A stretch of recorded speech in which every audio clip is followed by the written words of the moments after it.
Hello world, Matlock here, back with the Heartz of Matlock vlog. Today our two topics will be non-verbal and verbal autism, and on the heart disease side is aortic aneurysms. So again, in these videos, it won't be extremely long. We just want to throw some details out there, some facts, and people can go research and do their due diligence with, furthering their education with these topics. So with a nonverbal autistic person, this autism spectrum disorder is an umbrella term.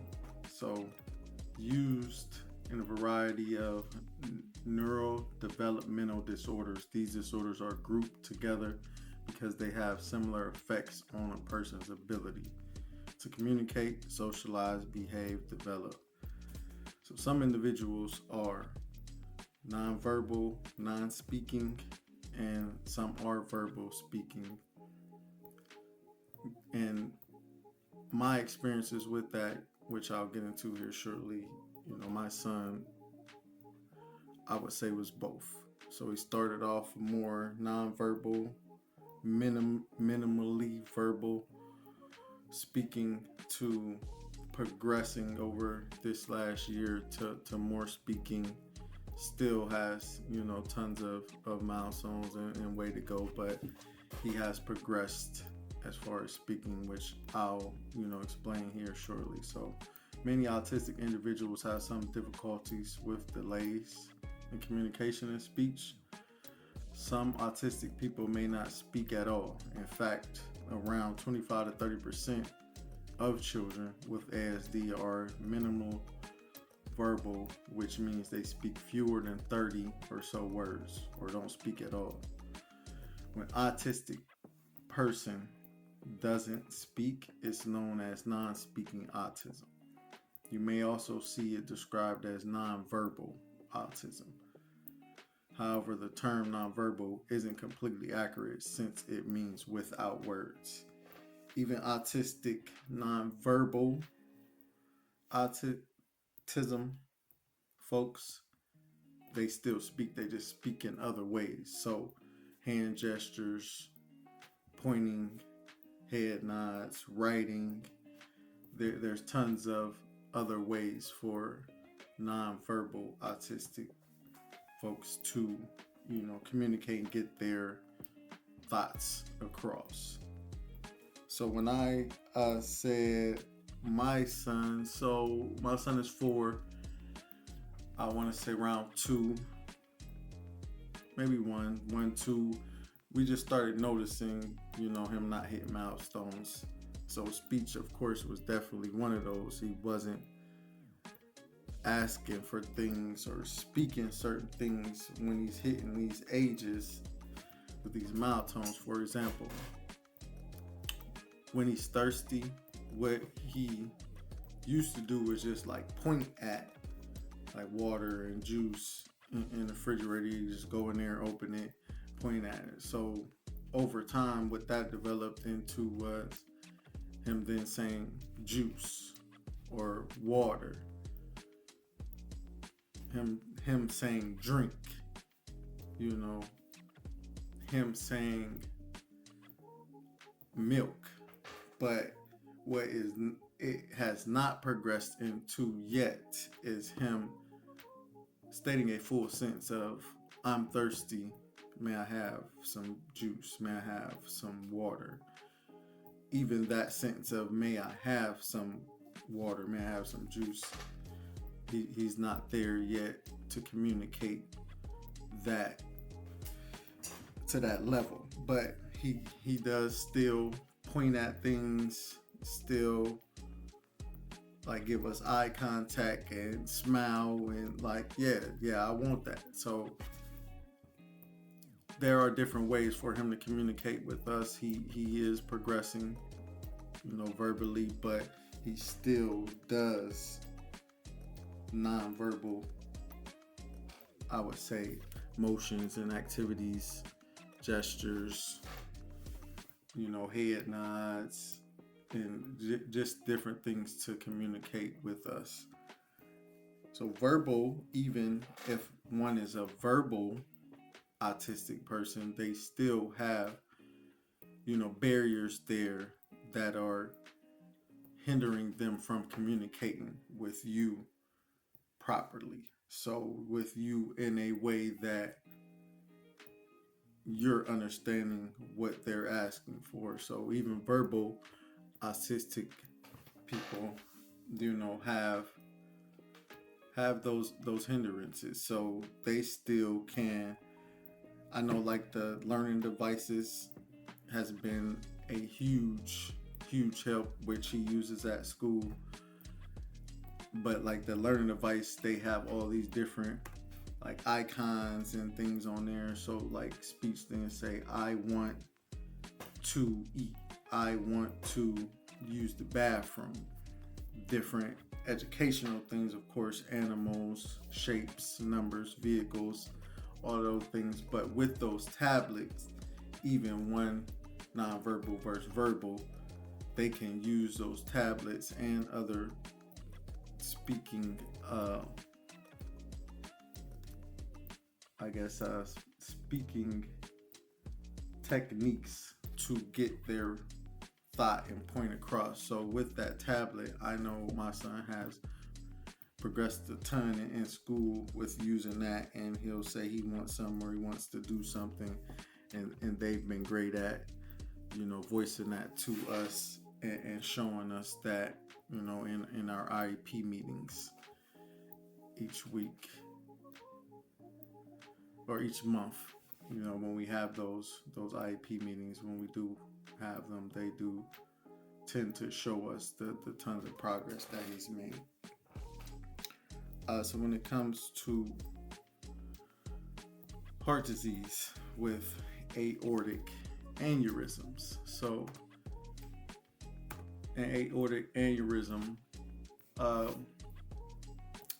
these both were on the CDC website as far as my source of reading these. So the nonverbal that I read, and now the aortic aneurysm. So aortic aneurysm is a balloon-like bulge in the aorta, the large artery that carries blood from your heart through your chest and torso. Aortic aneurysms can dissect or rupture if they have grown so large. So that force of the blood pumping can split the layers of the artery wall, allowing blood to leak between them.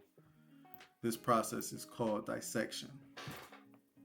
So, a few facts about aortic aneurysms. These are, 2019 facts. So, in 2019, aortic aneurysms or dissections were the cause of almost 10,000 deaths.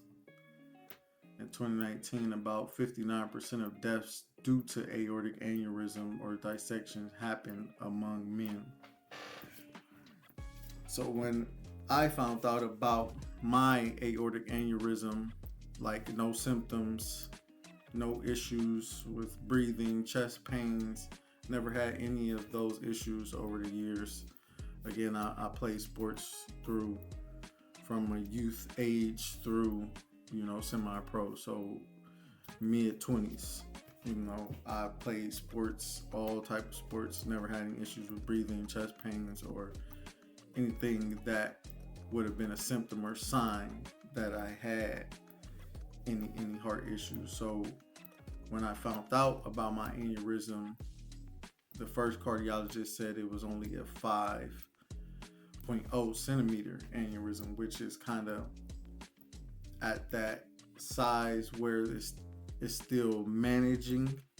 You don't necessarily need immediate surgery. It's just managing, because if it continues to grow larger, then it's time for surgery. So what they say is anything 5 or above needs to be monitored, and it's basically up to heart surgeons if they feel like it's time for surgery. So eventually doing more testing and things at Cleveland Clinic, come to find out my aneurysm was actually a 6.3 aneurysm, which is extremely large. So the way he put it was, the aorta is normally the size of a small grape. My aneurysm had now made my aorta the size of like a small orange. So it was being stretched out so much, and there was so much blood dissection, which is like the blood is trying to pump out, but it's just constantly flowing back in because of how stretched out my aorta was due to my aneurysm. So my heart is working 10 times harder, just 10 times harder to push that blood out to my body. And it was scary to find out. It's scary to find out because an aneurysm that large can rupture at any time. And with the explanation he gave, aneurysms rupture, the chances of survival are very low. Like if you're not immediately cared for by care professionals, the chances of you surviving that are very slim, because when it ruptures, then now that blood is just going all throughout your chest and your torso, so we need to get emergency folks in there as soon as possible to try to help stop the bleeding and get it under control. So I'm just grateful, God was on my side, and my aneurysm did not rupture. I was able to get it taken care of, get surgery. Now I have a mechanical heart valve, which ticks, like a clock day in, day out. But I'd rather that be ticking and never bother me. Even the day after surgery, it has never bothered me. If it's ticking, I'm living, I'm here. I'm here for my boys, I'm here for my wife. So glory be to God for looking out for me and keeping me here. So I'm just trying to do my part, spread the word. Thank you all for watching. Links in the bio with certain things. I did want to shout out a few organizations. So Color of Autism, it's a autism nonprofit out of Detroit. Miss Camille is a wonderful lady. And Natasha, I don't have her organization, but if you know Camille, you've been introduced to Miss Natasha, and she's wonderful. We're currently taking courses with her right now. Miles of Autism, Autism Speaks, all great organizations. Heart American Association, all a great organization. So till next time, all peace and love.